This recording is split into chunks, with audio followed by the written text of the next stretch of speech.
Although edited for television, tonight's thriller contains scenes of suspense and violence which may be unsuitable for young viewers.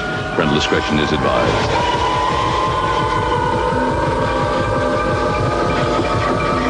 Nothing can prepare you for the horror of Alien.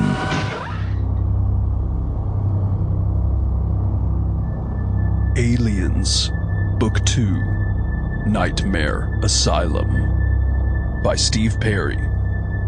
Read by Sean Foster.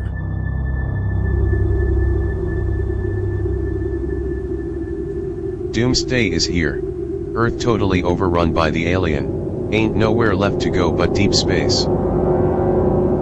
Wilkes, Billy, and Bueller, survivors, head out in search of the fragments of humanity, and a place to rest. Some hope. They shore up at a remote military outpost, prisoners of the crazed General Spears. His weapons production. Aliens. His plan. Trained aliens to recapture Earth. The perfect killing machine.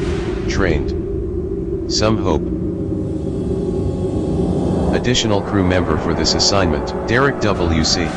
Star Chaser, The Legend of Orin. This is an animated film. It is from 1985. It was in 3D. And somehow I got to see it in the theater with stupid-ass 3D glasses and the whole 9 yards. I think my dad took me. And it was funny because I hadn't seen the movie for years. And of course, this is going to insult a massive amount of prequel fans. But I remember revisiting the movie a number of years later, long after the prequels were done, and going, they should have just released this for the prequels. I know that's kind of like strange because it's sort of in between, right? Because 1985, it's after Alien, but before Aliens, right? There are a lot of those where I'm sure you're talking about things like, Ice Pirates. And to me, I feel bad mentioning this too, because I don't necessarily think of it that way, but most people do, right? Battlestar Galactica, as a Star Wars ripoff, or Battle Beyond the Stars, or there's tons of things like that. Either they were trying to capture something that they didn't, the zeitgeist of something that they didn't know what it was, or they were callously capturing the zeitgeist of something but didn't care what their product was. They just cared that they were in the zone. I got a space movie too. They didn't really care what the product was or if it even came close to approximating Star Wars or Star Trek or whatever it was. They just wanted to be in the same swimming pool. I was 5 years old when I saw Alien. I was left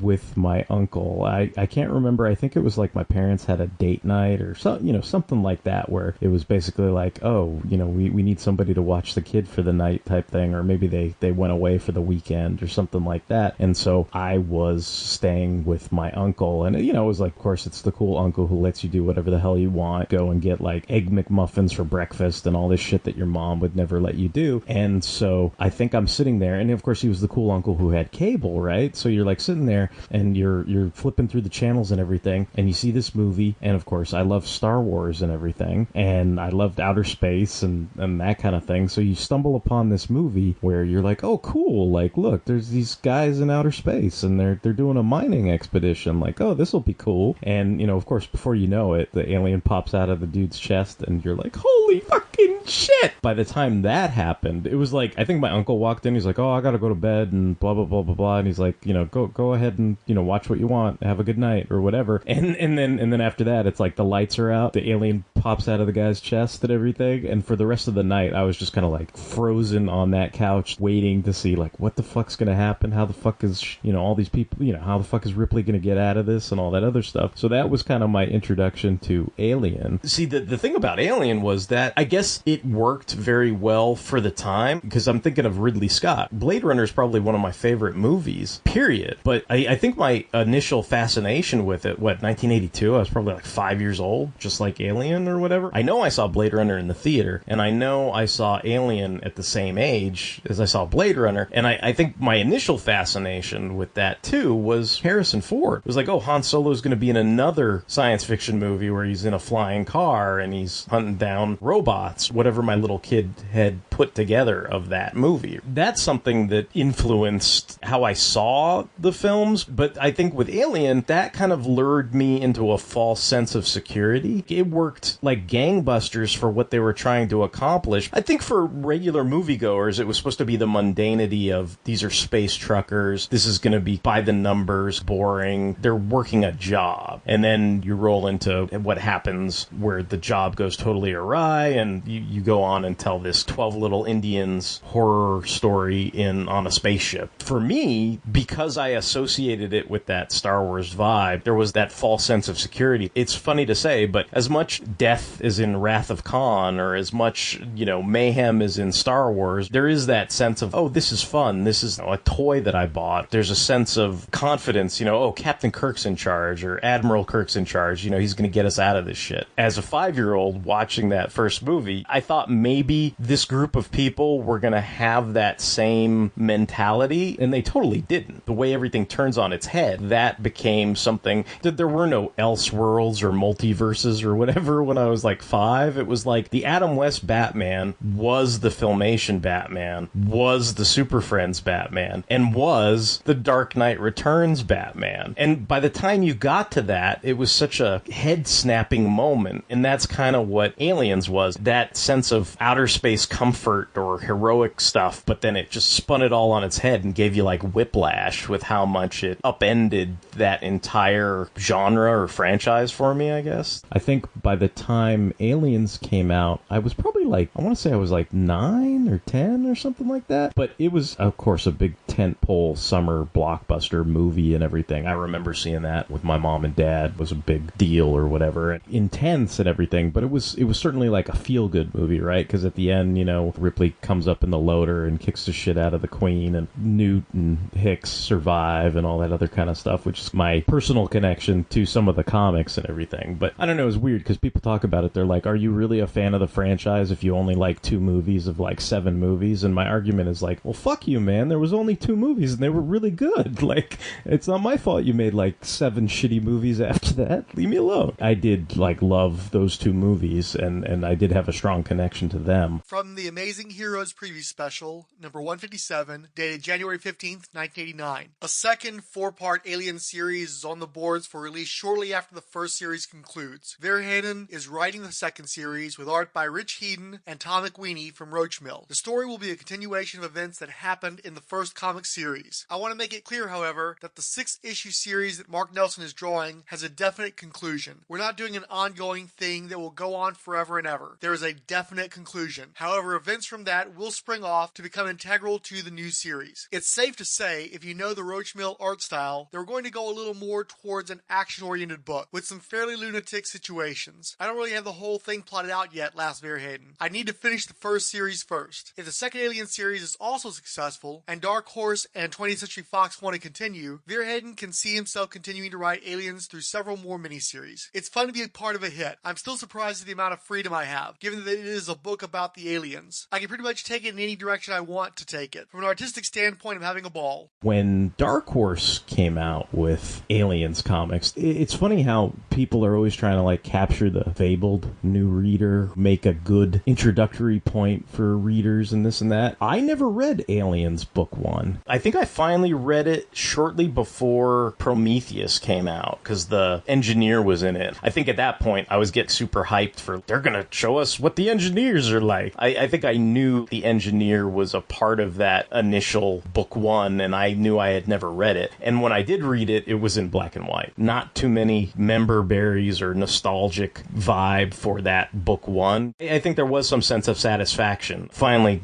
being able to read it. I think that was like one of the books I was like, okay, I'm gonna have to let that go. From the June 1989 cover dated Comic Scene number 8, second series, and now Verheyen is at work on a sequel of his own. I'm actually well into the second Alien series for Dark Horse. It's very exciting. The new 4-issue offering will go to color. Like its predecessor, the second series will be a self-contained story, so new readers don't have to wade through a bunch of background. In the first series, Earth was pretty messed up, with a kind of mass psychosis that led people to believe the alien queen was a god, etc. This series will deal with the ramifications of an alien-ridden Earth and how our characters deal with it. Aliens book 1 came out. I was not Richie Rich, but I was not a pauper. By this point, I had discovered the wonder of the back back issue, the comic store and all that kind of stuff. It's not like Aliens comics were things you could get from a spinner rack or even a Walden Books or anything like that. By the time I saw Aliens Book 1, it was one of the wall books. I mean, I swear it was like $30 or something in a Mylar or whatever. And then on top of that, I think somehow I knew it was in black and white. And I've never made any secret of this. I mean, obviously there's certain exceptions to the rule. There are certain black and white comic books, especially like some of the Marvel magazines that I go gaga over. But I'm kind of known for saying that Essentials are coloring books and, you know, making fun of that and all that kind of stuff. I think both those things worked against that book 1. If I was going to spend $30 on something, it was going to be like some kind of Silver Age Fantastic Four issue with the Silver Surfer in it or something like that, or take that $30 and buy 30 comics or what, you know what I mean? Like,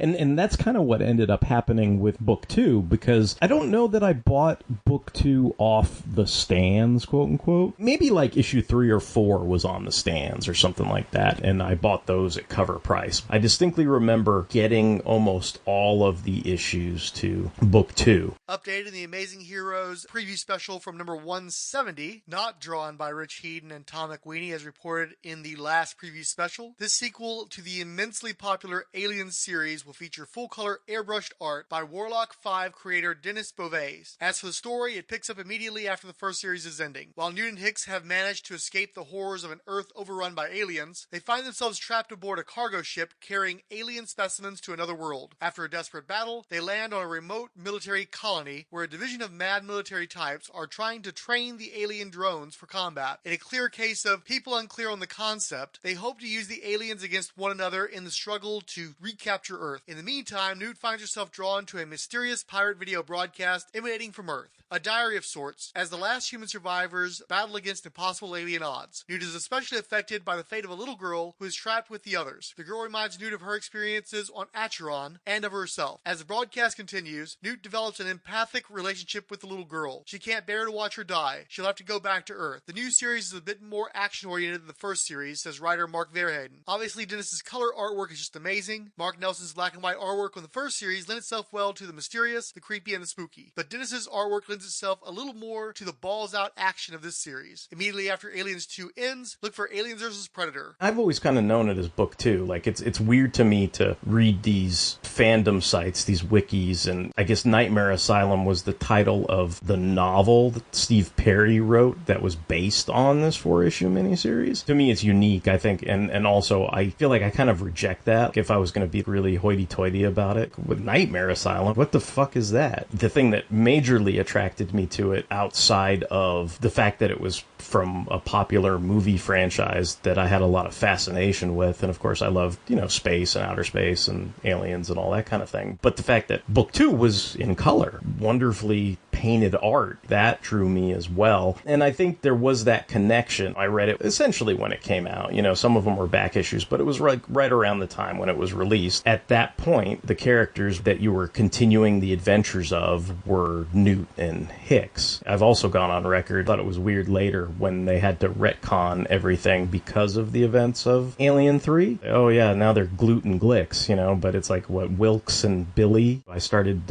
looking at some of the YouTube channels for some of this stuff, and there's lots of fan-made audiobooks of some of the novels and stuff like that, hearing in your ear holes Wilkes and Billy. Dark Horse was obviously very consciously trying to do something different with their adaptations. And obviously that was a good call, because Dark Horse took what was very much a licensing ghetto that was treated like garbage for the most part. You'd have properties like Conan and Star Wars that literally saved Marvel from going into bankruptcy in the 70s, and yet this is still treated as riffraff by Marvel more often than not in their publishing. They often didn't put their best talents on there. They often deprioritized these licensed goods, even when they were some of their best sellers, because they figured, let the licensor do the heavy lifting. Where Dark Horse, of course, since they didn't have a Spider-Man or a Superman or what have you, they were buying legendary properties or the commercial properties, and it made the most sense to try to get the most out of that licensing, because they hadn't hadn't generated any IP that they could capitalize on. And frankly, they never did after all these years. Dark Horse to this day is still best known for being great at doing licensed comics and not for generating new concepts. And it definitely shifted the paradigm because there are other publishers that are also defined the way that Dark Horse became defined by just doing right by licensed product. But I think that it was very important for Dark Horse to show that their work was important to the greater canon of these franchises. It worked especially well with Star Wars because they were the only game in town aside from novels. Everything that was being generated for Star Wars for a good 15 years there was being done in print. There was nothing else. There wasn't that much in the way of cartoons. There wasn't anything in live action. The comic books did such a great job of capturing the flair of Star Wars. It,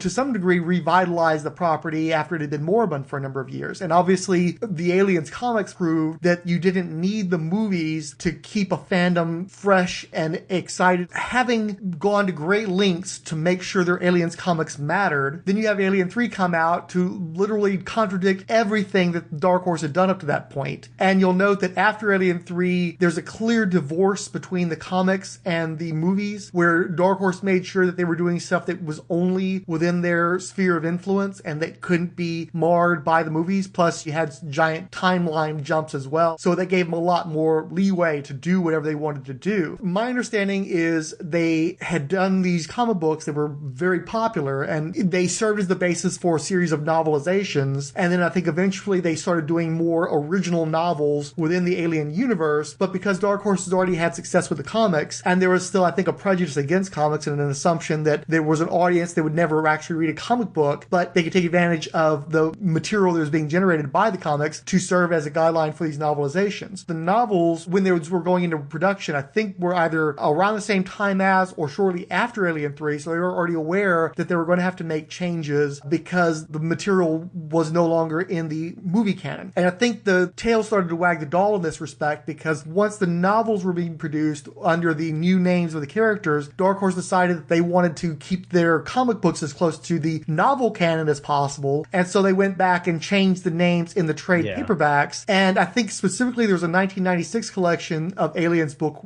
2 where they just applied the name of the novel, Nightmare Asylum, and that's where that came from. But a lot of it felt extremely arbitrary. When the comic people have already embraced your comics, to have some outside medium change the thing that people like, I think you're automatically going to get a pushback. And of course, over the years, Dark Horse has gotten away from those alterations and have gone back to the original versions of the stories. I understand their motivation, but again, I think that it was clearly misguided because in reading Aliens Book 2, I get why you would want to try to treat these as different characters because I do think that there were liberties taken in the writing of those characters that I'm more comfortable with those being new characters. But at the same time, you'll have a moment, like there's a big splash page in one of the early issues where Billy screams Wilkes, and that same panel with in all caps, a Hicks just has way more impact for me as a person who's already a fan of that property. Wilkes is never going to mean as much to me as Hicks is going to mean. You know, when you have his name in giant font, it just seems weird to me because it's never going to have that same impact. If it's not Hicks, he doesn't matter as much. Just as simple as that. I get the intent, and to some degree, I even agree with it because I want those stories to matter too. I think that it's beneficial to expand the canon, but I also completely get why you wouldn't want to do that because then the stories are having to carry more of a load than they did when they first came out, and they're going to carry less emotional weight as a result of that. Yeah, it's weird because I think that had the opposite effect on me where I have a huge grudge against Alien 3, and I think I blame Alien 3 for this more than I blame Dark Horse for trying to pick up the pieces or scramble around the outcome of that. I find all that stuff amusing now in retrospect, trying to change names, and I sort of get it. You have this contingent of comic fandom where everybody wants their stories to quote-unquote matter. If Hicks and Newt are considered dead on arrival in the beginning of Alien 3, well then this entire story purportedly does not quote-unquote mean anything. But for me, I guess it's just my unique position with it. This story came first. I prioritized this above Alien 3, and I don't even really like Alien 3 all that much. There's truth to what I was saying. I mean, I really do love Alien, and I love Aliens, but I guess the hard question is, do I love the Aliens franchise? And if you add up all these movies, Covenant and Prometheus and the Versus movies and Resurrection and all this other stuff that came afterwards, if you're going to twist my arm, I'm going to tell you I like Alien and I like Aliens. That's the most most I can give you. I have member berries about the AVP comics. The movie was not super faithful to it. I might give that movie a little bit of the benefit of the doubt, but the sequel's horrible. I don't really care for it all that much. So it's like, do I like the franchise? I want to say yes. My big love, those first two movies, and like these type of comics and miniseries where I was balls deep into it. I was like Mulder in X-Files. I believed in aliens and Alien, but this version of Aliens. According to Mike's Amazing World of Comics, Aliens number 6, the original series, final issue was released on April the 1st, 1989, and supposedly the second volume, the 89, book 2, number 1, was released on June 30th, 1989, almost 3 months later. However, in this instance, for a change, I would suspect that the cover dates are more accurate than the supposed release dates. The dates listed at Mike's appear to be monthly, but if you read the letters columns, it's pretty clear that this book was not coming out on a consistent schedule. In October 1996, the series was finally collected and released by itself as a low-cost trade paperback, but in a content-edited form under the new title Aliens Volume 2, Nightmare Asylum. This release was part of Dark Horse's remastered Aliens Library Edition series, reprints that attempted to bring the content of all of Dark Horse's previously released Aliens comics in line with the updated continuity presented by Alien 3. Thus, the new character names created for the 1992 novelization of the first Dark Horse series, Aliens Earth Hive by Steve Perry, was edited into the story in place of the original characters that had since died in the third film. In issue number 1, Higgs/Wilkes, Newt/Billy, and Butler/Bueller are trapped for 15 days aboard the spaceship The American, named after Mark Verheiden's creator-owned comic book. The ship is running on remote control, so as stowaways they have few options. They spend most of their time watching what they refer to as shadow transmissions being broadcast from Earth, picked up intermittently. One particularly notable image was a shot of a classroom full of dead children and instructor. On the blackboard is written, "Darwin was right. Billy's dreams are plagued by nightmares." You know the dream sequence where Newt or Billy or whatever, she has a dream about the aliens. This sense that there are still aliens on board the ship that they've stowed away on. And she comes and gets Hicks. She says the aliens are still on board. The aliens cause damage, which ignites a fire. Wilkes only has a pulse rifle with, I believe, 5 shots to take down 3 aliens. In a scene similar to Ripley's defeat of the alien queen in the movie Aliens, Hicks sucks some of the aliens out of an airlock, and the explosive decompression gives him the bends, taking him out of the action, forcing Billy to take a spacewalk to address the aliens that were still clinging to the hull of the ship. One of the aliens is destroyed by the ignition of rear thrusters by the synthezoid Butler/Bueller, again reminiscent of the ending to the first Alien movie. Newt had this relationship with a synthetic person, and that the synthetic person cares about her and everything, and then they're kind of in this weird estranged bit because she thought Bueller was human. In the end, the American lands on a space base where our crew are greeted by an Irie general. And then she goes out and pulls a Ripley herself and takes out the aliens, and that's why the general's pissed when they show up. Basically, they've killed all his quote-unquote specimens. This is my Alien sequel. I love the art. I like that it follows Newton Hicks. I guess I imprinted on this at a really early age. I think that's why I jumped at the chance to talk about these with you, because to me, this is where the Alien franchise goes, and I reject the retcon of Aliens 3. Like, to me, I don't care that it's a film, and film, especially back then, that film is considered higher up on the hierarchy chain than a comic book. At that point, my age, I think probably then I was, 11, 12 or something like that, and those books were gospel. That's where the story went, and the fact that somebody wrote a script that completely discarded those, that was the point where I was young enough to be, like, super offended by it. What are you doing? They set up all this story, and you just completely ignored it. It was interesting for me to learn that there was this novelization that was based on the comic. There's a lot of things that are different in those books. Let me just give you one thing, okay? Newt is alone out of her spacesuit, almost echoing Ripley being in her underwear, like sitting there relaxing or whatever. And then Hicks walks in on her asleep. She's frightened and everything. And there's this weird sequence, and this is in the comic, and they have this dream. It's all her pent-up fears and frustrations and everything. He kind of mocks her and calls her Rebecca, tells her how much she's afraid of everything and all this other stuff. As he gets closer and closer, there's a chest burster supposedly inside of him, but then because it's a dream, it's not just a chest burster, it's like a full-grown alien pops out of his chest, and that's when she screams Hicks, which I think is the panel that you were referring to, and that's when she wakes up and realizes she's having a dream, and there's the aliens there and and everything. In the novel, or at least the audiobook version of the novel I'd been listening to, there's a fan channel on YouTube where they've gotten to like, I think 19 chapters of 30 or something like that. They talk about it like the thought that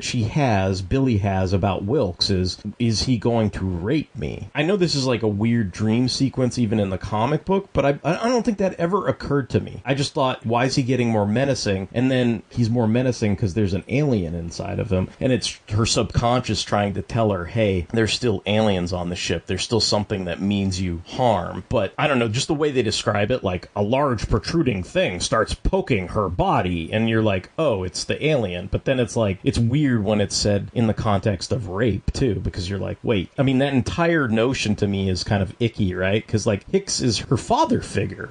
Some of that stuff made it even more unsettling. Maybe what you were talking about, applying those not only retroactive naming conventions, there was some retroactive interpretation of Verheiden's original comic story, and they put a lot of layers to things that I think, to me, just didn't, I don't know, maybe I'm blind or something, but to me, like, a lot of that stuff didn't exist. Aliens number 2 has a cover date of December 1989, which would place it at 4 months between issues. Much of issue number 2 is narrated by Lieutenant Eugene Powell, USCMC, although in the novelization and in some passages of the revised version of the miniseries in trade paperback, he's referred to as Major Eugene Powell. We learn that the irate base commander is General T. Spears. Newt and Hicks are initially seen as breeding stock for alien xenomorphs that the general is trying to train into an army to go up against the aliens that have infested Earth. He's a madman who's inspired mutineers. Among them, Renus, one with a mustache, Goins Peterson, which is a male without a mustache, and North/Magruder, who is a lady. These are not first and last names. These are the names of the comic book versions versus the names used in the novelization. And then they're thrust into another situation where they're spinning the alien thing on its head. It's not only that the aliens are out to get them, but it's that you've got this guy, General Spears. He was the Negan of his day. General Spears in charge of this facility, and you have to understand that Earth is overrun with aliens at this point in this comic franchise. They're getting communiques from Earth, and it seems like it's all doom and gloom and all this other stuff. General Spears, that's why I compare him to somebody like Negan or the Governor. He's one of those type of guys where he's got his own little separate facility where it's isolated from the outbreak of aliens on Earth, but he's also working to create some kind of retaliatory force. And in his mind, he thinks the best thing to do is to tame the aliens and have aliens, fight fire with fire. He's going to somehow convert these aliens into his own personal army, and then he's going to lead them, and they're going to take back the planet, and then he's going to be ruler of the fucking world and king shit or whatever. Of course, the guy's a little mental. In the comics, they go to great lengths to show you the way he trained. They pick up on the aspect of the Queen somehow telepathically communicates with the drones, and they're trying to play off of that. They bring in a drone. The drone kills some random human being, then they incinerate the drone. The Queen screams and she's all mad. They play with it to where they get to the point where if he lights a match, the Queen will tell the drone, don't kill this guy because then you're going to get incinerated, training like they're animals, like attack dogs or something like that. But in the novels, that never happened or didn't work. And the only time the Queen would take commands or give commands on his behalf is when they threatened the eggs, not the drones. In the novel, they go to great lengths to say she didn't give a shit about the drones, but she gave a shit about the eggs. At one point, Powell references Orona, who I believe was one of the main scientists mentioned repeatedly in the first volume. Because of his long-standing history of fighting aliens and surviving, General Spears respects the strength of Hicks and releases him onto the base rather than, impregnating him. Powell eventually catches up with Hicks and notes of General Spears. He's insane, and lists him as part of a mutiny. The 3 mutineers that are apparently not associated with Powell made their way to a terraforming colony, which unfortunately had been converted to a hive by the general. And of the 3, only one manages to make it back out alive, but is thrown back in by the general, who is, of course, caught on to the mutineers. Aliens number 3 has a cover date of March 1990, placing it at a 3-month wait between issues. We see the general conditioning the Queen using her drones. Newt expresses her ambivalence toward Butler, cognizant of both her affection for him and her resentment of him. I think the novelization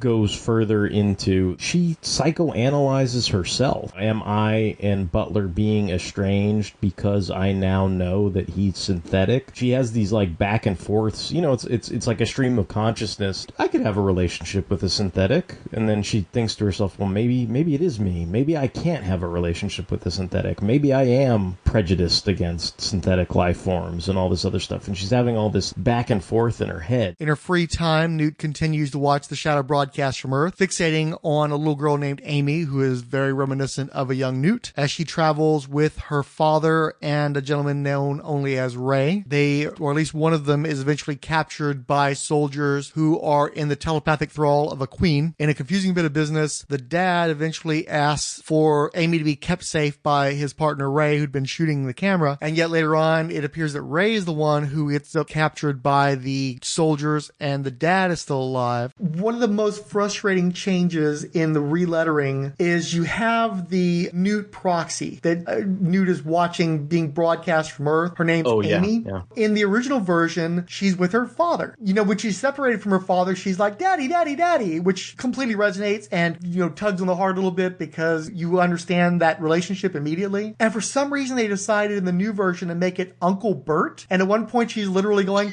Uncle Bert, Uncle Bert, Uncle Bert. It's like, what are you thinking? Why would you even think to do that? Uncle Bert. Yeah. And it has the Bert as well. It's like, who the hell? I'm pretty sure there's nobody named Bert in the 22nd century or whatever the hell, you know? Bert's gone. There's no Berts anymore. I mean, if there was a Bert, the alien would have eaten him. Right. Just by virtue of him being a Bert.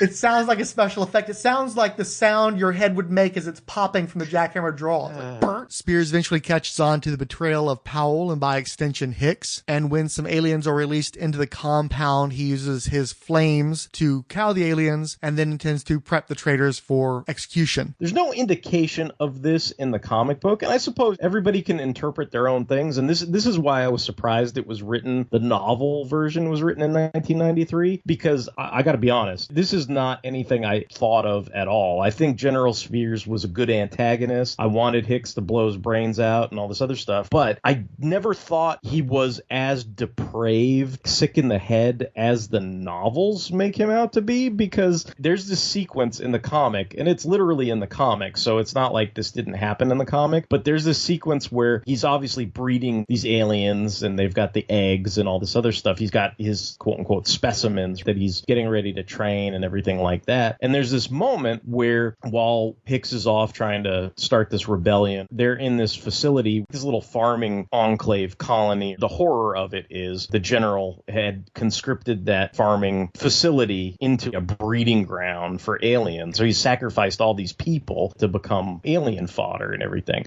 And he's like in awe of the eggs there and all this other stuff. He's almost fondling or cradling the egg. And one of his troops is like, sir, get away from the eggs. They're dangerous. And General Spears, just before I get into it, he's kind of like, if they cast, what is it, R. Lee Ermey, right? Ronald Lee Ermey is like General Spears, like that would probably be pretty fucking spot on. What the fuck's going on, son? And he's basically like, don't be afraid, son. They don't want to hurt us. Can't you feel it? I know what it's like to be born into pain. I was one of the first products of the military's birthing program. He admires the alien, kind of like Ash does in the first movie, and he talks about perfection, and in his own way, Spears feels the same way. Now, the reason why I went into that whole diatribe about the comic book version is, in the novel version, they say he's got a fucking hard-on when he's next to the eggs. And they go into this whole weird fucking backstory about how when he was a young man, he was getting trained, and his drill sergeant was some tough as nails, ball-busting Big Barda type or some shit. And they talk about how he was in the shower, and he always had a fucking hard-on every time he was in the shower with her. And eventually one day she walks up and is like, hey, you want to break that shit in? And she quote-unquote trains him on how to fuck and all this. I don't know. It was just really weird. None of that's in the comic book.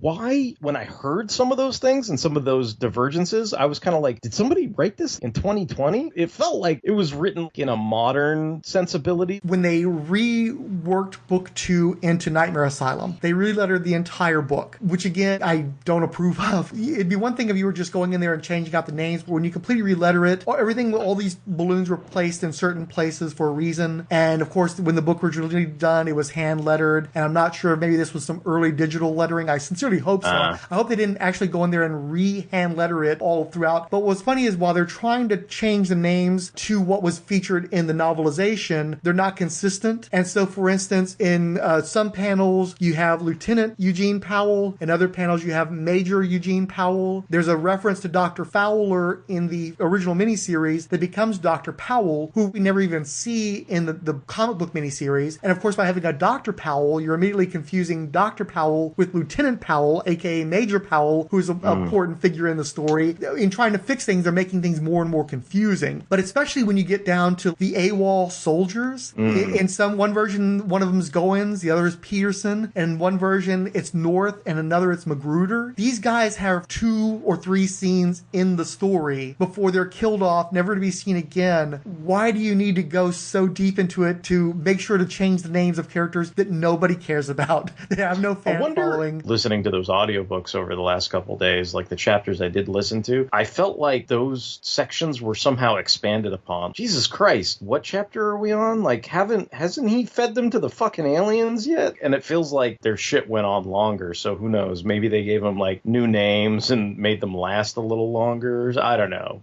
I'm just trying to figure out why they would have done something kooky like that. You also have Corporal Hicks versus Sergeant Wilkes, and it really throws me off because it's easy enough to translate one to the other since the names are so similar, but when you're changing his ranks, that just pisses me off for some weird reason, you know? But it also bugs me because there's a little snippet of dialogue they take out. They reference not only his time on the Benedict, which was the ship that he was stationed on in the first miniseries, but they also reference the Sulaco, and they take that out entirely in the revised edition. I think that not referencing the first appearance of Hicks in the movie, it diminishes, like, why is the general sparing this guy if we don't have him being one of the only survivors of one of the first contacts with the aliens? His motivation gets lost as a result of that. That does feel strange. That feels like old school pre-crisis Jason Todd. Here's another set of people that also had a first contact with aliens and are also totally invaluable to my crusade. What a coincidence. It's also funny in the revised edition, there's a single new page, a splash page, of the general looking at one of the drones in the Luke Skywalker Empire Strikes Back revitalization tube. Back to tank for the aliens. Right, where he's reciting once again perfection. And my understanding is it was created just because in the trade paperback, the sequencing of the pages wasn't working correctly, so they drafted this one more image. And I do like that he was able to channel his style, since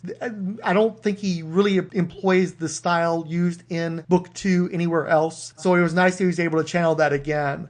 It's a cool image. For something as critical as we've been to reworking or making additions or recoloring or relettering or whatever, the fact that you say he's able to rechannel it, this was done so far removed from the original, it's really good. Most times you'd expect it to just look way off when it's so, because people's styles change, they do different things, and sometimes you even have people, like you talk about, there's a level of arrogance. They don't want to even recapture their old style because they're so, I don't know, maybe they're embarrassed by it, or they feel like they're so far beyond what they were doing back then or whatever. It's not going to take anybody out of the story when they see that panel, right? It's going to look like it belongs there. When he does the original miniseries in 89, he has the very ornate DB signature, and then when he comes back in 96 to do that one page, he signs it, and it's just his first name, Den. And in modern times, he has this stylized DB that looks like a little tiny penis and testicles. So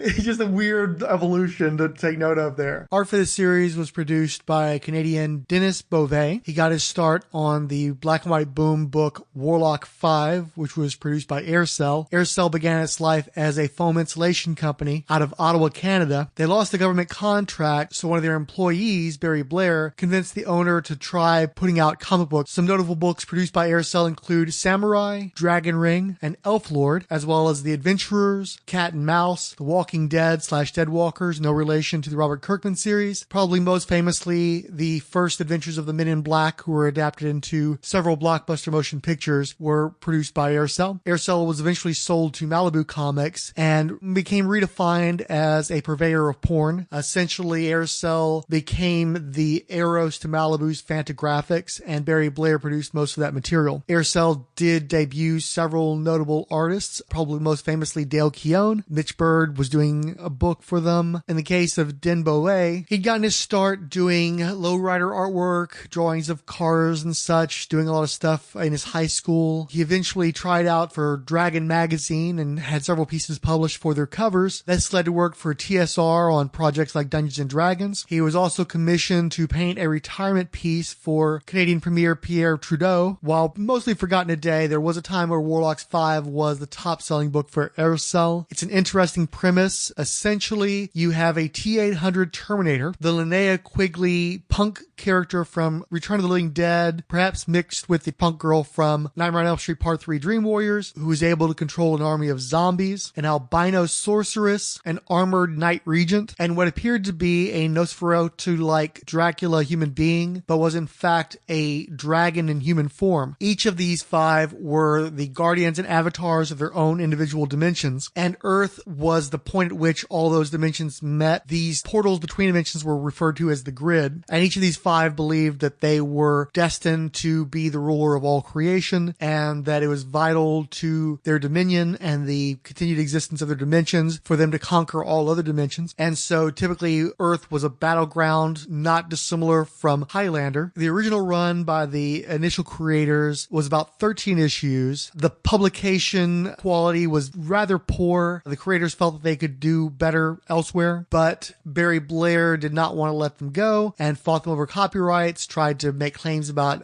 being a creator, continued to produce the series without them for about another dozen issues or so. After that series ended, Blair produced several more miniseries. He also produced another book called Warlocks, which was unrelated to Warlock 5, adding to market confusion. While it's pretty clear that legally Blair didn't have a leg to stand on, his chicanery did tie up the rights long enough to where the property cooled, and the creators, specifically the painted artists, moved on to work for specifically Dark Horse. And in fact, on his blog, he tells a story about how he created a polyfoam face hugger just for reference for the work that he was doing, and then tried to get it through customs. It was a funny story. Wasn't exactly prolific. Aside from a serialized alien story in one of the Dark Horse solicitation magazines, he produced a full-color one-shot adaptation of the original Frankenstein motion picture from Universal from the 1930s, as well as various covers for Aliens, Predator, Ghost, various Dark Horse books. Sometime in the late 90s, his interest started to move more toward computer-generated images, something of a pioneer in that respect, and some of those Ghost covers were actually CGI rather than painted. In the early 2000s, he moved to San Diego and worked on video games. None of that really came to fruition. He did meet his wife in San Diego. They've been married ever since then. Over the course of the 2000s, Beauvais became a conspiracy theorist and truther. In fact, he produced a series of conspiracy cards, which he believed attracted the attention of federal authorities and ICE, ultimately leading to his deportation. While initially returning to his native Canada, he eventually moved to Mexico, where he and his wife now run a B&B, and he continues to work on painted art commissions. Despite being a Canadian, he appears to be a big fan of Donald Trump and has done several paintings of the former president. I've definitely never read Warlock 5. It's not hyper detailed or anything, but I feel like it conveyed what you needed it to convey. I think the majority of focus on making it look comparable to a cinematic image. I mean, I feel like a lot of these guys struggle with it, but they all do a good job of focusing on how the drones and the queens and all that stuff look. Do you think the aliens themselves are out of character? I have podcasts about Gundam and mobile suits, but I'm not like a car guy. I'm not like a mobile suit guy. I could talk to death about Star Trek, but I care about the characters and stuff. I'm sure there's people out there that are really into all the xenomorphs and the different variations of them. The way that Denis Beauvais does an alien doesn't look like the right xenomorph because it's xenomorph XYZ and then he's doing xenomorph ABC or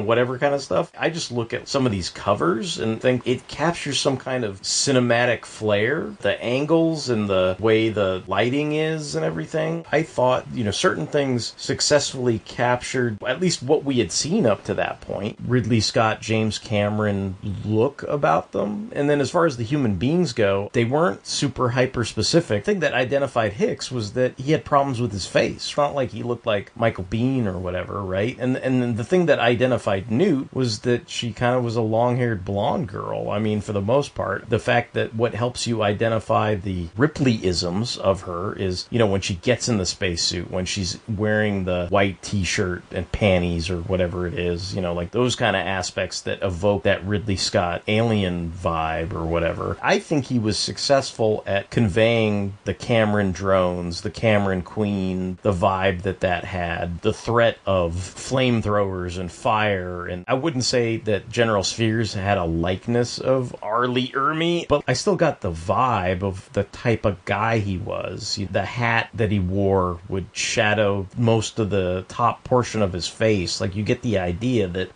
Bueller's literally half a man. Well, the General is literally shady. He's got that fucking shade over his face the entire time. You could tell that there's something not quite right, that there's something off with this guy, even visually. I think all that stuff worked for me. It's not a Mignola thing, but there's certain aspects of the blacks that he uses, but contrasted with some of the bright painted colors that accentuate the figures and the motion and all that kind of stuff, that I think just makes it visually appealing to me. The one thing that I think both Mark Nelson and Denis Beauvais have in common is that they're both good at drawing the aliens themselves. And I think that that's essential, and I think that that's something that if you can't do the aliens right, then you probably shouldn't be doing the project. And the fact is, both of these guys had t-shirts with their artwork on it. The difference being that when I was at one of my comic shops, I think it was in 92, I ordered a t-shirt, which I proceeded to wear for the next several years, probably on a weekly basis. And the t-shirt I had Mark Nelson artwork on it. And so even though I hadn't read that miniseries, because he only unfortunately did the one miniseries, and I didn't really read any of the Dark Horse Presents stuff or anything, because both of them did material beyond the core miniseries, but it was always this weird side stuff, like Dark Horse Presents or Dark Horse Insider. They really just had a miniseries apiece, and I think that they both have followings. But I think one of the issues that Mark Nelson has is that I go back to the old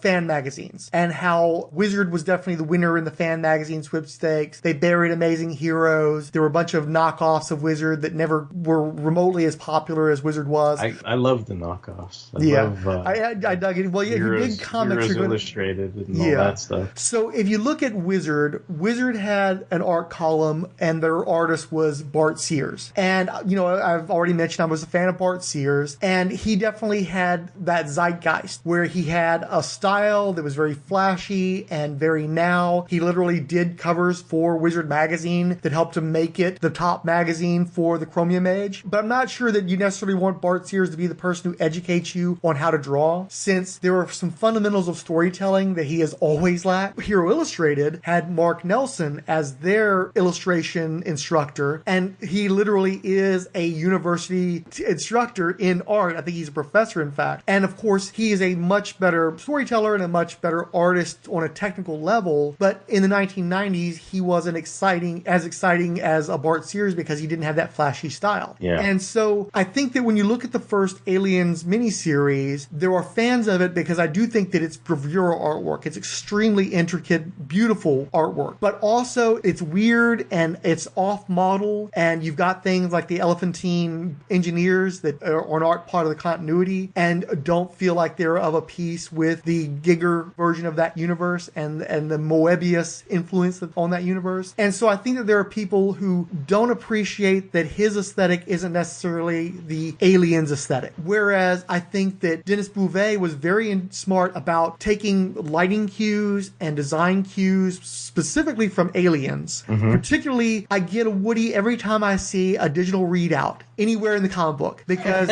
you immediately are taken back to Aliens. It doesn't matter what it is. When you see that digital readout on the guns or on the tripwire that you see on one of the covers, it's like, oh, yes.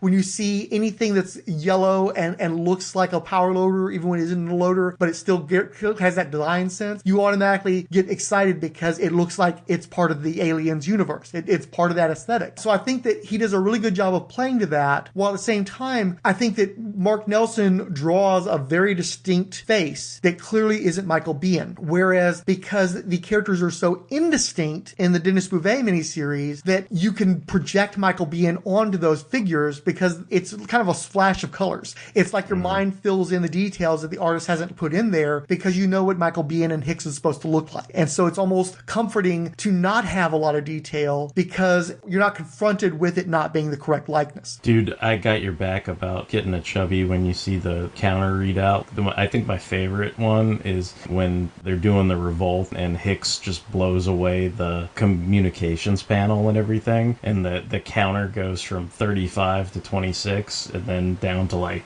what is it, 18? That's exactly what you're talking about, where it's like this kind of, not quite like, again, Mignola, but it's playing with the ideas of blacks, right? Like in some panels, it's just a shadow or a black image of this pulse rifle, but then what makes it stand out is, a few highlights from the muzzle of the gun reflecting on, say, like the bandolier, but then you've got this red counter, right? That just looks like super sweet. It's subtle enough. It's not like you had to put a whole crap ton of George Perez detail into this gun that they're making a Nerf gun of, by the way. But and it gets back to the whole Alien 3 thing. Alien 3 is disturbing for a lot of people because it doesn't give you the thing you want. And you don't have to, like, if somebody draws the most intricate pistol in Captain Kirk's hand and it looks fantastic in terms of amount of detail, but if that doesn't look like a phaser, it's wrong. And it completely takes you out of the story because Captain Kirk is supposed to have a certain kind of phaser or you're not doing it right. Whereas there's a sort of fetishization of elements of the design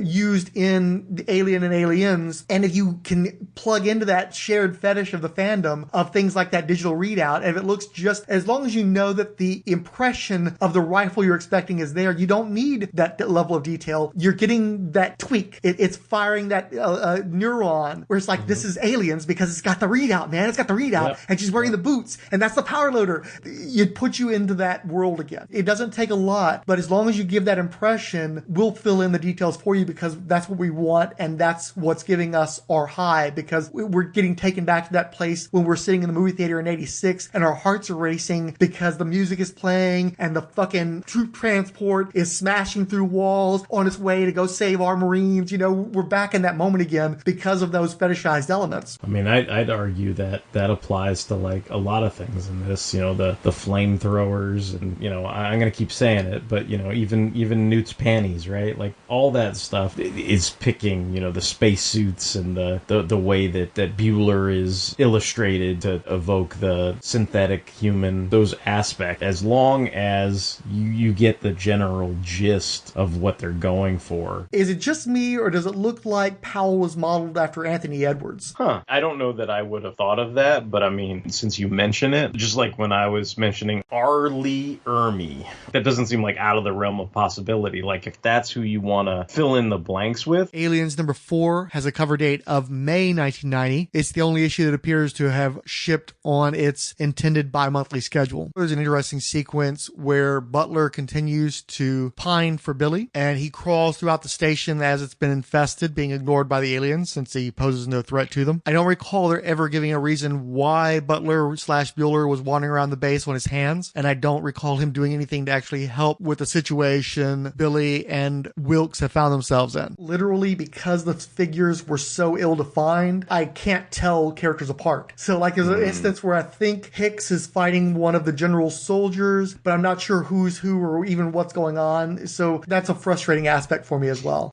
The moment where Powell gets blown away because he tries to go for the guy's gun and everything, and then they're like, well, to hell with Spears' order. There is a weird moment where, because of the lighting change, Hicks is a guy in a shirt and pants, and the army guys are guys in shirt and pants. But once you change the lighting from midnight blue to this emergency red light, wait a minute, is Hicks about to be eaten by an alien? Oh, no, that's one of the soldiers. Spears has no great respect for his men and notes a crew would only complicate matters. So when he takes off from the base in his ship MacArthur, he abandons all of his soldiers and in fact immolates quite a few of them with the blasters as the thrust ignites to send the ship into orbit. Billy and Wilkes can manage to stow away on the MacArthur, essentially finding themselves in the exact same position they were in at the beginning of the miniseries, except that they've left peaceful, abandoned Butler to the aliens. After, I presume, another 15 days, they are on the outskirts of Earth, and they find themselves passing the Gateway Earth station. They manage to make their way to an escape pod and exit to the station. Meanwhile, General Spears lands on Earth, tries to command his aliens to fight others of their kind. There is another mutiny, this time by the Xenomorphs. Spears cuts one of the drones' heads off with a saber. And of course, nothing is more satisfying than seeing General Spears get his fucking head eaten by the fucking queen, with their little jackhammer jaws to the face. Aboard Gateway Earth Station, Billy checks in on the little girl and sees that there are now these giant egg-shaped nests in major cities. And in a final half splash, we're reintroduced to the character of Ripley. They couldn't use Sigourney Weaver in these comics for the most part. When they initially started it, the whole idea was Sigourney wants her likeness money. And then eventually what they settled on was Sam Keith basically was like, well, as long as I don't make it look like Sigourney, then we're cool, right? And that seemed to be what they ended up settling on. So, and I'm not trying to jump the gun with that, but like that makes sense to me. Why, like, who else were you going to focus on? If somebody told you, if all you knew was Alien and Aliens, everyone in Alien but Sigourney Weaver and Jonesy the cat is dead. If you go to Aliens, everybody but Sigourney Weaver, Newton Hicks are fucking toast. I don't know, unless you're going to make a comic book about fucking Bishop and Jonesy the cat. To me, it's not that much of a reach or surprise that they decided these are the characters we're going to follow, because I don't think Michael Biehn was blowing smoke up anybody's ass. People really did come to care about Ripley, Hicks, and Newt as some kind of surrogate family unit. Through the ashes of all this horrific bullshit they all had to endure, I much prefer reading this book 2 comic just because at least it follows those characters. I come at it again from the opposite perspective. I didn't read the first miniseries until I bought a copy of the 30th anniversary edition from the artist who had saved it for me and signed it and everything. And so I'm like, okay, well, I'll take this home and I'll finally read it. And so I read it that time, and then I wrote it the second time for the podcast. I did not read Nightmare Asylum, book 2, until this weekend. So I'm reading them in fairly quick succession, a month or so apart from one another. And they read pretty nicely together, right? It's not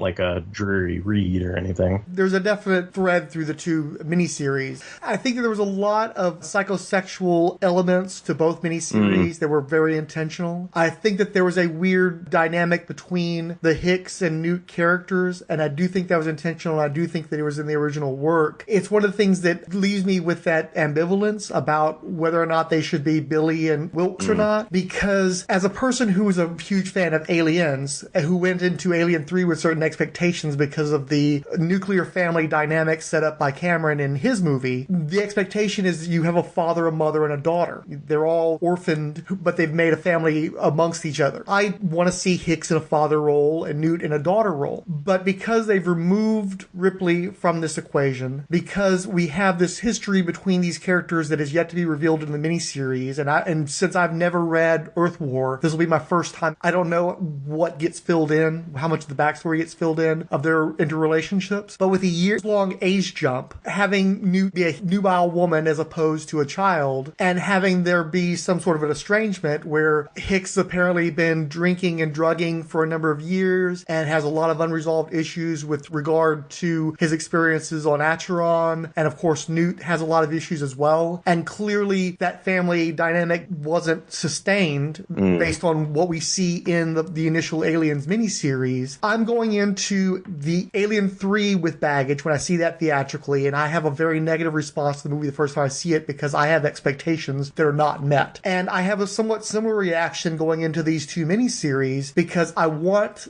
the dynamic that was established by Cameron to stay in place. But I also recognize that life doesn't always work out the way you think it's going to. Again, as you talked about when you saw Alien the first time, if you're going into that movie expecting Star Wars, you got another thing coming. Alien isn't about happy endings necessarily. And so I don't necessarily get what I want from Aliens from either Alien 3 or the Aliens miniseries. I get what the creators have decided that they need for the stories they're telling. And because I'm not entirely comfortable with the dynamic between those two characters in the original text, and I can clearly see where a novelist would extrapolate what was already established by Verheyen in the miniseries, I absolutely got those sexual connotations. Okay. I think that there was a possessiveness in Hicks toward Newt with regard to her relationship with Butler / Bueller in the first miniseries. And then Newt is clearly still emotionally attached to Bueller going into the second miniseries. And it's really Bueller who's pushing her away because he's trying to deal with his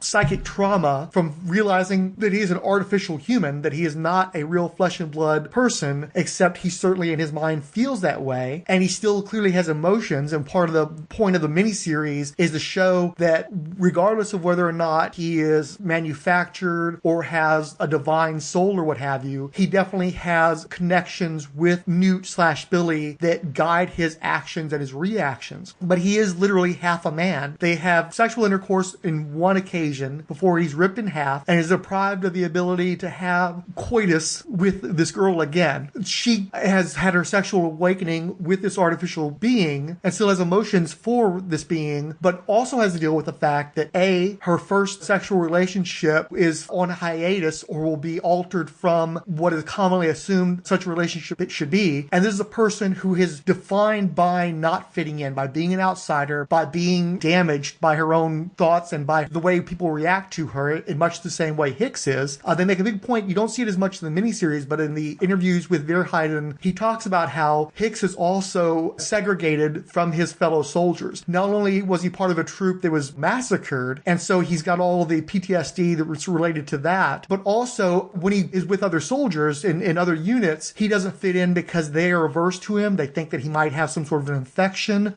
some impregnation, like maybe an alien was eventually going to rip out of him because they don't understand how the whole alien thing works. So he is no longer the soldier he once was, a defining aspect of his personality, because he's not allowed to be, not only by his own traumas, but by the reaction of other people to those traumas and the literal scars that he bears as a relation to that. So not only does Newt Billy have a connection to him via their shared traumas and the fact that he is probably one of the only people who has been a constant in her life, even if there's an estrangement, he's still there over the years to some degree, and he's there even if they never met again before they're reunited in that miniseries. There's still that connection there, and they are both the same in the way that their lives are defined by what the aliens have done to them. So she feels a connection to him, and if she's not been raised by this person, if you assume that the Hicks character looks like Michael Biehn, he's an attractive and fit man, probably the best coupling for her, since until she meets somebody else who had experience like she's had, he would be a natural person for her to feel an attraction for, especially because they are not related, and he does not seem to be a real paternal figure in her life. He might be more of an uncle, or she might just plain have daddy issues, or again, I think mostly is that he's one of the only people in the universe that can actually understand the experiences that she's had. And I think that there's a natural sexual tension there. She's also a person who has grown into womanhood and to some degree modeled herself after Ripley, and that's demonstrated often in the miniseries how she's sort of grown into that Ripley role, which is a characteristic that Hicks was attracted to. So these are people that we come into this with the baggage of feeling like that's a father-daughter relationship, but that isn't necessarily so, and I think that very clearly Verheiden was playing with those dynamics in both of these miniseries. You create the Butler Bueller character, you create a circumstance where it seems as though, whether as a father figure or as a potential suitor, there is a strong aversion in Hicks for Newt to be engaging in a relationship with this other soldier. And just the fact that she's in a relationship with another soldier is a curious thing, because is she looking for a replacement to this heroic figure that saved her life repeatedly as a child? Isn't there sort of a weird daddy issue even with Butler, because he's fulfilling a role very similar to the role that Hicks had played in her life earlier on? So there's already a weird dynamic there. But especially in the second miniseries, in book 2, there's a lot of sexualizing of the Newt character, which again, I'm uncomfortable with, because not only is she a child in my mind, because the movie that I've latched onto the most, the movie that's been a part of my life for a majority of my life and something I have a great passion for, she's a child in that movie. But then when you have the sequels, we never get to see her grow up. She's frozen in that child form, because in the sequel we know that she dies and she never gets to grow up. So she's always a child. I, as a fan, never get to see her develop into a woman. And then I have this distance with these miniseries, because again, I'm reading them as an adult. There's a cognitive dissonance, because having lived with Alien 3 for decades, I've accepted that as the canon. Whatever issues I might have had with it, or might still have with it, which we'll address when that adaptation comes up, I've accepted that that's what happened. And so while I want to see the continuing adventures of Hicks and Newt, this isn't really that either, because these characters have developed in ways that I wouldn't have envisioned them from that experience. Reading them, I don't hear Hicks and Newt. I hear somebody writing characters that have a vague semblance of those two characters, but I don't feel like that's where those characters would have ended up. But part of it is that I'm reading these books decades after they came out, where they were written within a few years of the movies coming out, and I don't think that the ideas of who those characters were and how their relationships should be were nearly as concrete at that time as they would become. And if you're a writer, you're going to want to explore as much terrain as you can. Having been deprived of Ripley, I could definitely see where you'd want to play around with that psychosexual tension. I'm averse to it, especially in book 2, because there's so much sexualizing of Newt, a person that in my mind is still a child. Let's be honest, she's still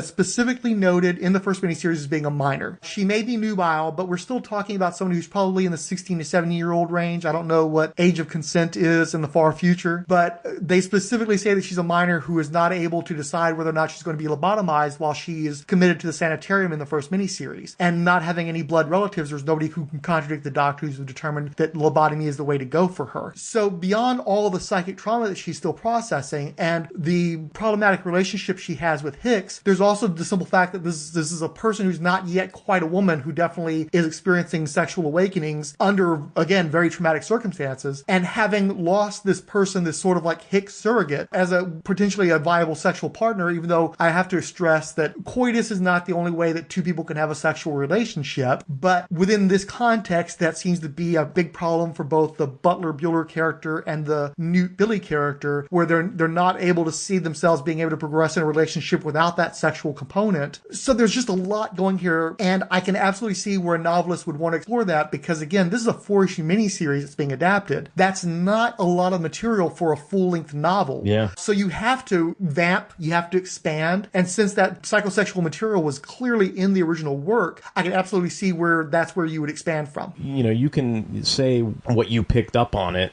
whether it's the psychosexual tension or whatever, but so some of the things that she does, at least in the novel, they don't seem like a young woman coming of age. Some of those things seem very deliberate and very cruel breaking of a relationship to purposely hurt and create a separation between those two, even though I don't know that they necessarily go there in the comic. My only counterpoint or retort, it's like you're coming from it, many years later, which makes sense to me. You've accepted Alien 3 warts and all as canon, but to me, when you say I never saw Newt as an adult, or whatever we're designating her as, I never saw Newt come of age, that she's frozen in time. From my perspective, I don't think I ever had that problem, because this was a year or two after I saw Aliens. I can sort of appreciate what you're saying about, regardless of that this isn't the continuing adventures you would have liked to have seen. The only thing I can think of is, well, they're not dead. You know what I mean? Like, I think I was young enough that when you're at a certain age and you're reading comics, there's just certain things you're able to take at face value. This, for me, was just sort of in real time. This is kind of like the original Jeff Johnsian subplot. You can't use your classic awesome Golden Age character or whatever it is, and then they show up on the very last page. And I kind of feel like Ripley busting in at the end of this is like Earth 2 Superman showing up in Infinite Crisis, or like Hawkman showing up in JSA, or I don't know, whatever kind of,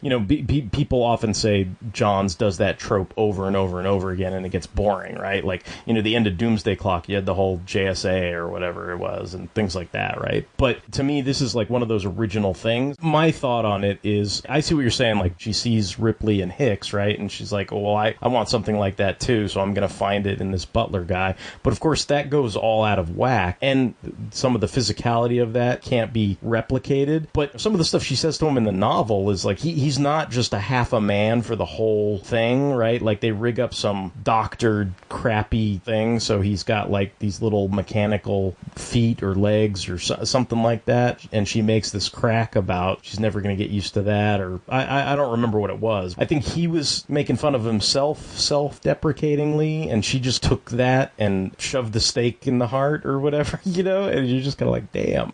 A teenage girl has never been known to demonstrate a facsimile of maturity beyond her years, coupled with a cruelty that could only come from a child who has no idea of what impact those emotional overtures would have on another human being. That's very much a characteristic of a teenager right there. The dream sequence at the beginning of the miniseries, where you have that air of sexual violence related to Hicks, I think that part of the intent of that is to give you the sense that there's dialogue that the character has where he's basically talking about how maybe Newt knew on some level that Butler was a synthetic. And one of the things that was attractive was that there was a certain safety to him, because just as Bishop had been torn in half and was still capable of saving her and helping her because he wasn't a human being, he just was a semblance of a human, that part of what may have attracted her was on some level recognizing that layer of artificiality so that he couldn't be impregnated, he couldn't have a chest burster, that Hicks could have that, and that she feared his being a flesh and blood human being made him vulnerable and made him capable of not only being a threat to her because he could be impregnated with an alien, but also a threat to her because he's a flesh and blood human being that could impregnate her with an actual human baby, or impregnate her with an alien via the face hugger, or just be at risk of dying on her as everybody else had died on her, and fearing investing in him any more emotionally than she already had. So again, there's a lot of stuff in there that isn't just about a sexual dynamic, but also just relationship dynamics, fears being manifested in this instance through a sexual quality, but not necessarily being sexual, although I think that's definitely a component of it. So there's just a lot going on there, and I can see where they would extrapolate from that. The moment where I guess Ripley shows up at the end of this, it does kind of have the reenactment, the revisiting of that potential of what you were hoping for with the family unit type thing. Once all those prominent figures are in play in the same room at the same time, then there's the potential for that dynamic. Whatever your takeaway is, the psychosexual stuff or the fact that Hicks drunk himself into a stupor, and there's this weird potential when they all come back together in the same unit that maybe through that you can get back to whatever that classic vibe was. I mean, I know it doesn't always work out that way, right? Like, I mean, you were all happy to see Earth 2 Superman when he showed up in Infinite Crisis, but then the rest of the characters turned out to be a bunch of scumbags, and that's not what you were expecting. Things could go pear-shaped from this point on, but I think the potential of Ripley showing up in the big splash, like, that was like one of those things where I felt like I was just as wide-eyed and happy to see Ripley as Newt was. Hey man, she was doing the big guns cable shit way before cables. We're talking about the issues with likeness and Sigourney Weaver wanting her likeness money. And again, we go back to Alien 3, where Michael Biehn made more money off of a single image of himself in that movie than he did for the entirety of Aliens, specifically because he was super pissed off that they killed off his character. And so they were going to have to pay through the nose to get that picture of him in that movie because he so resented them getting rid of Hicks in that way. And given fan reaction, he was right to hold out. And I'm glad he got his payday over that, because I think that there was a punitive quality to that choice fans approve of, because there is a devoted following for not just Ripley, but also Hicks and Newt that wanted their pound of flesh over his early demise. Well, yeah, when you watch all those special features on Alien 3, I think I am that fan. I think I was that guy that was like, yeah, fucking A, Michael Biehn, you stick it to him. I fully own up to it. I have a big fucking chip on my shoulder because of Alien 3. I can't be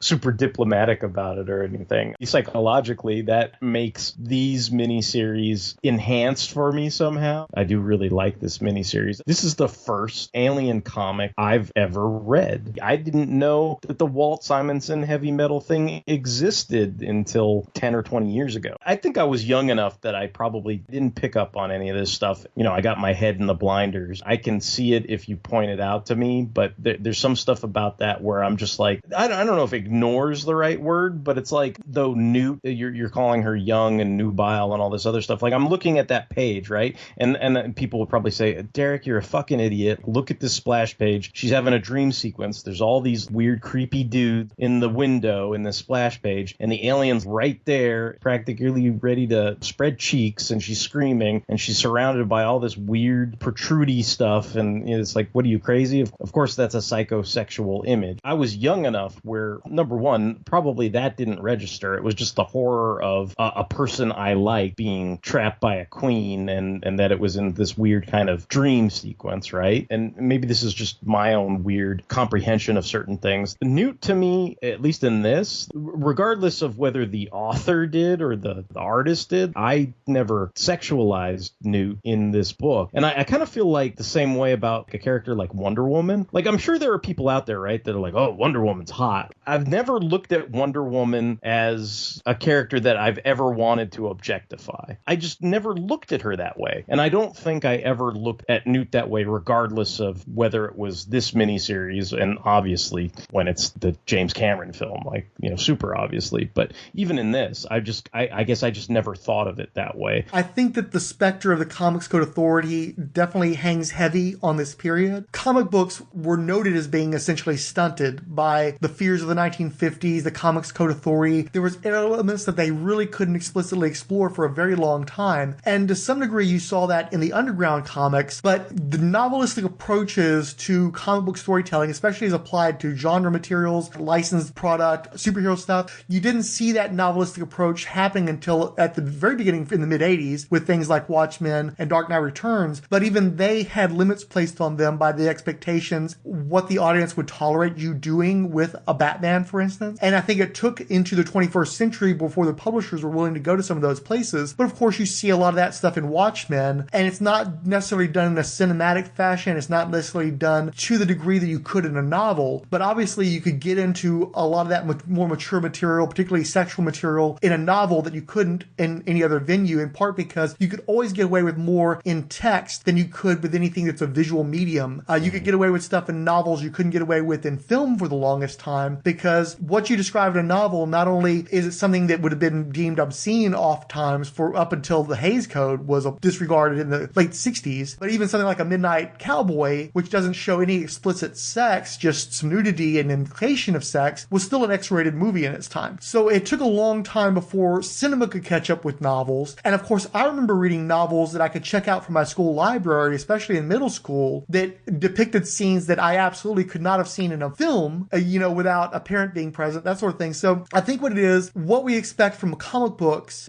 did not parallel what you could get in a novel in 1993 until the 21st century. And so I think that's a cognitive dissonance where it feels like the novel is doing something that wasn't allowed, but they were allowed in novels where they weren't allowed in comic books. And so I think that's where some of that comes from. That's interesting, because listening to the audiobook, it's like you're reading like a prayer for Owen Meany or some shit, whereas this Dark Horse comic feels like the furthest thing from that, right? To me, at least. Per Xenopedia, the comic was collected as a deluxe limited edition embossed hardcover featuring Smithsonian binding, released in September 1990 under the title Aliens Book 2. Beauvais also created an all-new painting for the illustrated dust jacket, as well as designing special end papers. Also included were an all-new full-color painting by Beauvais, which serves as a bound-in signature plate signed and numbered by both the author and artist. This 112-page volume was limited to 2,500 copies. In the United Kingdom, Aliens Book 2 is serialized and reprinted in 6 parts in Aliens Magazine, Volume 1, number 1 through 6, from February through July 1991. A trade paperback collecting the series was published by Titans Books in June 1991, titled Aliens Book 2. In Germany, Book 2 is serialized and reprinted in 2 parts in the anthology series Aliens, number 4 through 5, from June through September of 1991. In September 1993, Aliens Book 2 was again collected for inclusion in The Complete Aliens, a deluxe limited edition hardcover, which for the first time collected all of the early Dark Horse Aliens comics into a single volume. The slipcovered edition was Smith-sewn and featured a foil-stamped, bonded leather binding with specially printed end papers, and included a gallery featuring many of the collection's original covers, as well as a signature page signed by many of the creators, and featuring new Aliens art from the artists who worked on the original comics. The release was edited by Kij Johnson and limited to only 500 copies. In October 2016, a special reprint of Aliens Nightmare Asylum number 4 was published through Celebrity Authentics, featuring exclusive cover art by Corbin Kern depicting Sigourney Weaver as Ellen Ripley, the first time the actress's likeness had appeared in an Aliens comic book. As well as a standard release, Celebrity Authentics offered a variety of signed editions featuring signatures from the cast of Aliens. In April 2017, the original version of the series was published for the first time in 24 years when it was collected as part of Aliens, the original comic series Volume 2. This version was a hardcover, oversized 8x12 format collector's edition, featuring the original unedited 1989 version of the story, including the original characters of Hicks and Newt. This collection also included the sequel, Aliens Female War. The miniseries was collected again as part of Aliens, the Essential Comics Volume 1 in 2018, and most recently in the 2021 Marvel Omnibus Aliens, the Original Years Volume 1. In a trivia section, Xenopedia notes, several ideas from the comic were later prominently recycled in other media in the Alien franchise. For example, xenomorphs killing one of their own and using the dead creature's acid blood to escape a contained area, as happens aboard the cargo ship near the beginning of the story, was later used by the clone xenomorphs in Alien Resurrection. Similarly, the manner in which Spears marks his trained xenomorphs on the head with identifying numbers reappeared in the 2010 video game Aliens vs. Predator. The xenomorph hives, seen on Earth towards the end of the comic, greatly resemble H.R. Geiger's concept art for the egg silo, a structure cut from Alien during the film's development. The back cover artwork from the 4 original issues of the series form one complete image of a queen when placed together. Oddly enough, Aliens Book 2 was also my first Aliens comic. As I've mentioned previously, I had a longing to read the Aliens books, but I just didn't have access. I didn't have comic shops. I was buying off the newsstand, so the only way I could even see that this stuff existed was through the mail order advertisements in newsstand books. Around 1991, I was getting my comic books from a flea market comic shop. They had one shelf of new comics you could buy. Advanced Comics is what they ordered out of. So that was the first time I ever got the distributor catalog and could actually place pre-orders for stuff that wasn't on the shelves. And they had a fairly small back issue selection, maybe 10 long boxes total. And they had one issue of the Aliens comic. And if I remember correctly, because I don't have strong memories of the actual comic book itself, just vague impressions and maybe a few moments, but my belief is that it was issue number 3 of book 2. And reading the book, I didn't know what the fuck was going on. I did not appreciate the artwork at all. And I knew that what I was reading was not what I wanted from an Aliens comic book. And as a result of this, I proceeded to not read book 2 for 30 years. And so now that I can go back and read the miniseries within the context, not only of the miniseries as a whole, but also as a continuation of the first miniseries and understand what they were going for, my general feeling is, I don't know what the fuck's going on. This is not what I want from my Aliens comic book. In reading blurbs and interview material from the time period, Mark Verheiden makes it clear that he's still writing the first miniseries. He only has an idea of what the next miniseries is going to be, and things did not go as expected. The original artists for the miniseries were supposed to be the folks who did the Roach Mill comic book, and that was going to be line art, and I don't know if the intention was for it to be in color at the time. I think it was. And then, of course, that fell through. And then you go from line art to painted artwork, and this is also one of, if not the first books that Dark Horse ever did in color. And so they haven't figured out how to do color yet. And if you go back and you look at the original comic books, they don't look great. You could tell that they're doing the wrong kind of coloring on the wrong kind of paper. And the printers seem to not really know how to do it correctly as well. And of course, they're not just doing color, but they're doing painted artwork as well. And the artist is the person who, while of course he had done colored painting in the past, hadn't necessarily done that in sequential artwork, figuring out how to adapt his black and white gray tone art into color sequentials. I think that he's struggling as well. And so I very much struggle with this miniseries. It's not a hard read. I mean, I joke, I literally know what's going on, but I don't feel like the creators have a firm grasp of what they are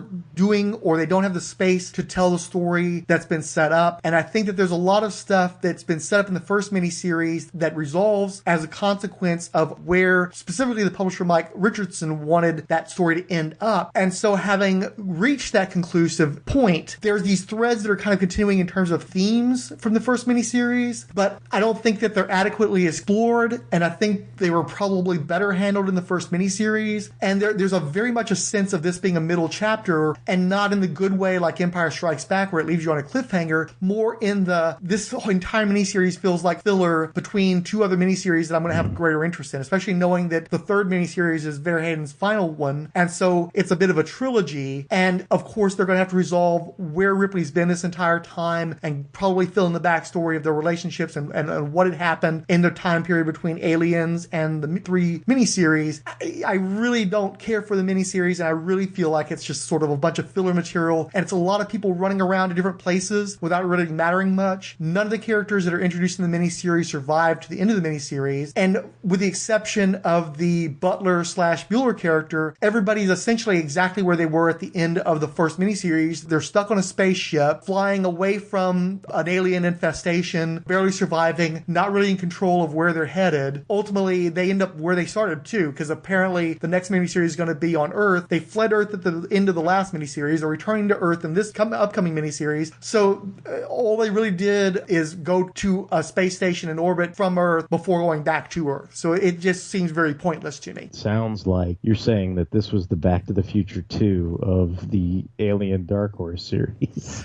But the thing is, I think there's a lot of interesting things that happen in Back to the Future 2. So it's almost like if somehow Back to the Future 3 was the middle chapter instead of the concluding chapter. Okay. So okay. It's just because the one thing that matters about 3 is that's the final resolution of the story, particularly Doc Brown's story, because really Marty is set by the end of the first movie. And it's really about Doc Brown's arc for the second and third movies. And seeing the resolution is why 3 exists, but all the fun stuff is in the second one. Another major issue I have with the story is this is supposed to be taking place within 15 days of the alien infestation of Earth. And I think that there's very much a frog in boiling water situation here. I feel like you could get to this place, that this general could take over and do all this heinous stuff that he does slowly over time under these extraordinary circumstances in isolation. But it's very hard for me to believe that in 15 days, things have broken down to this degree without there being an open mutiny. You know, I'm a lefty, so I have my views of the military that maybe are not as pristine as somebody who's more of a raw kind of person. But I also don't believe that you could have a military force become as depraved as you would have to be to do the actions the general demands of them in that span of a time. And I also really feel like it's a missed opportunity, since Hicks is still a soldier at heart, that you don't have a situation where you're seeing him relate to the general and maybe seeing him in one light and then having that light become jaundiced because he's not the person that he thinks he is, and so on and so forth. I really felt like there could have been more to that relationship, but everything is in such hyperdrive that you just don't get to develop that, and I feel like it's a missed opportunity. And I did wonder if maybe they got into that more in the novelization, since they had a little bit more breathing room there. I don't know, man. I see what you're saying, right? You could have played with it where maybe initially you looked up to the kid. Like, maybe this is the good distinction. Decidedly, in the novel, he felt like Negan to me. He was cruel, he was mean, he did all these horrible fucking things. If you're in the path of that guy, you gotta smile and eat the shit sandwich until you get the chance to either take him out or get the hell out of there, right? That's what that felt like, whether it was the comic or the novel, but especially the novel. But then you think about it, like, maybe they could have done more of a governor thing with him, where when you first show up, you're like, God damn, he's got all these people working together, and even though everything's gone to shit in the last 15 days and Earth is overrun, this guy might be our last hope. Even have it to be like, come on, Newt, let's get with the program and let's join up with this guy and everything. Like, this may be the guy that helps solve all these problems for us. Then you reveal they're tossing privates into the egg chambers, and then you reveal that somebody fucks up a communique and they get dumped into the back to tank with the alien. It seems like in this context, it's very straightforward. This is the military industrial complex, and they're bad, and we're telling you this straight up. This guy's cuckoo for Cocoa Puffs. There definitely wasn't any room to play. Obviously, that was probably done purposely, right? But could have made it a semi-twist or had some fun playing with Hicks' loyalty. Hey, you know, I am a soldier. I should be following orders, but clearly these orders are being given by somebody who's off his rocker. You have that arc. If you want to be the Hicks fanboy too, though, right? There is that aspect where it's like, even though this version of Hicks has had his share of problems and had his share of dependencies and different things like that, the fact that Hicks can see through this guy a mile away, but immediately go into smiles mode and placate him. This fucker wants something from us. I think that's something like they say in the novel or whatever, you know, like that kind of idea. Like there is that aspect that, like, you know, the kind of fanboy aspect, like, oh, well, Hicks is still cool. Like, Hicks knows his shit. Despite everything he's been through in these comic versions or novels or whatever, when it comes to the important shit, you know, survival, right? He's still got his head on straight. If you did play with that a little more, then you might be dampening down Hicks's fan aura or whatever. But I could see it from both angles. To me, I think it's told in the sense of a comic book. By the time you get to the end of the first issue, the twist is, what are you fuckers doing with my specimens? That's the surprise. Like, you got the twist in one page, and I think what you're saying is you could have somehow drawn that twist out a little further, expanding on potential relationships between these characters. But then you wouldn't have had that splash page at the end of issue 1 where it's like, what the fuck are you guys doing with my specimens? You would have lost that. It's like, it's a trade-off, I think.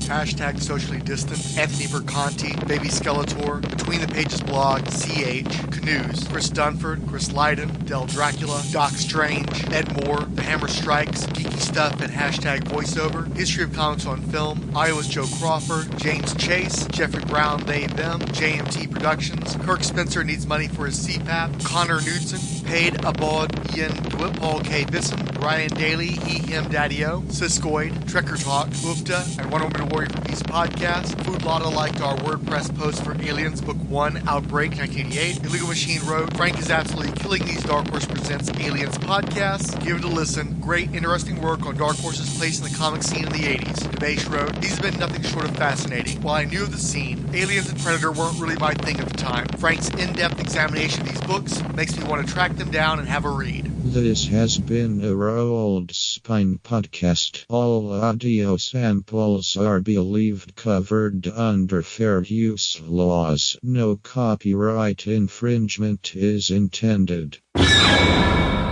Coming in September, Aliens Book 3, Earth War. With co-host Derek William Crabb.